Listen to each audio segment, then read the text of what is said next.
আজকে আমি তৈরি করে দেখাবো চারাপোনা মাছের ঝোল। খুবই কম তেল মশলায় সামান্য কিছু উপকরণ দিয়ে আমি যেভাবে রান্নাটি করি সেটাই আজকে তোমাদের সাথে শেয়ার করছি। এটা গরম ভাতের সাথে খেতে কিন্তু আমরা সবাই জানি খুবই ভালো লাগে। নমস্কার বন্ধুরা, বাণীর হেসেলে রকমারি রান্না নিয়ে আমি চলে এসেছি। আমার চ্যানেলে তোমাদের সবাইকে স্বাগত জানাই। এখানে 7 পিস চারাপোনা মাছ আছে। মাছগুলিকে ভালো করে জল দিয়ে ধুয়ে পরিষ্কার করে নিয়েছি। দিচ্ছি 1 টিস্পুনের মতো নুন, এরপর দিয়ে দিলাম হলুদ গুঁড়ো। এখন নুন আর হলুদ দিয়ে মাছগুলিকে খুব ভালো করে মেখে নেব। আর এইভাবে মেখে নিলে মাছের মধ্যে নুন আর হলুদটা ঠিক মতো ঢুকে যাবে। এখন এভাবেই 10 মিনিটের মতো মাছগুলিকে রেখে দিচ্ছি। আলু কেটে নিয়েছি, দেখো লম্বা লম্বা টুকরো করে। এখন নুন আর হলুদ দিয়ে খুব ভালো করে মেখে রাখতে হবে। এইভাবে যদি 10 মিনিটের মতো আলুটাকে মাখিয়ে রাখো তাহলে ভেজে নিতে একদমই সময় লাগবে না, গ্যাসেরও কিন্তু অপচয় হবে না। এখন চলে আসি রান্নাটি করতে। আমি একটা কড়াই বসিয়ে দিয়েছি ইন্ডাকশন ওভেনের ওপর। এখন কড়াইটাকে খুব ভালো করে গরম করে নিতে হবে। এরপর এর মধ্যে দিয়ে দিচ্ছি পরিমাণ মতো তেল। তেলটা গরম হয়ে যাওয়ার পর একে একে মাছগুলিকে তেলের মধ্যে ছেড়ে দিচ্ছি। প্রায় 2 থেকে আড়াই মিনিট পর মাছগুলিকে আমি উল্টে দেব অন্য সাইডে হওয়ার জন্য। আমি যেভাবে এই চারাপোনা মাছের ঝোল রান্না করি বাড়িতে প্রায়শই, সেটাই আজকে তোমাদের সাথে শেয়ার করছি। কিন্তু তোমরা কিভাবে করো আমাকে কিন্তু অবশ্যই কমেন্ট করে জানাতে পারো। তো মাছগুলি আমার 2 সাইডই ভেজে নেওয়া হয়ে গেছে। এখন তুলে নিচ্ছে একটা প্লেটে। এখন বাকি তেলের মধ্যে পরবর্তী যে মাছগুলি আছে সেগুলিকে একে একে ভেজে নেব।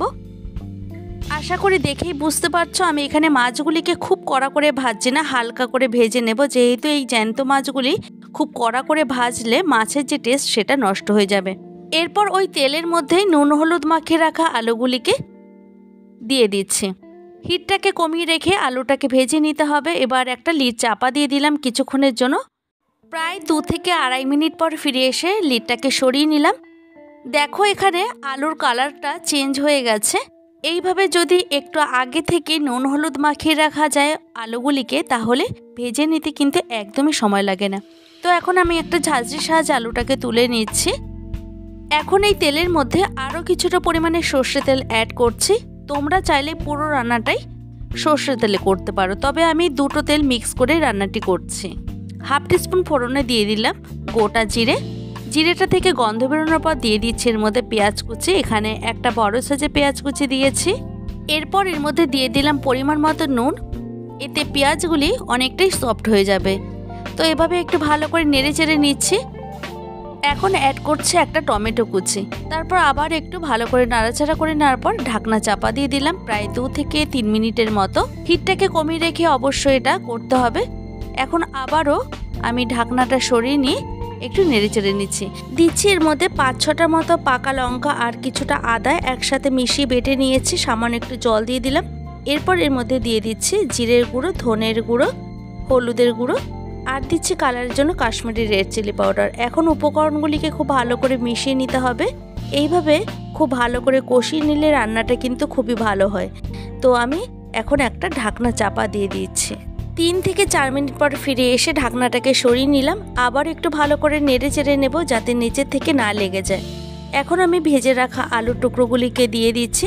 এরপর আলুগুলিকে এই মশলাগুলির মধ্যে খুব ভালো করে কষিয়ে নিতে হবে। আমি এখানে ঢাকনা চাপা দিয়ে দিয়ে রান্নাটি করছি, তাই বারবার বলছি না। তো আমার এখানে আলুটা অনেকটাই সেদ্ধ হয়ে গেছে। এই পর্যায়ে এসে আমি দিয়ে দিচ্ছি এর মধ্যে পরিমাণ মতো উষ্ণ গরম জল।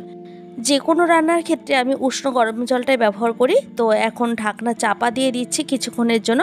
ঝোলটা ফুটে ওঠা পর্যন্ত আমি এখানে অপেক্ষা করব। দেখো আমার এখানে ঝোলটা ফুটতে শুরু করেছে।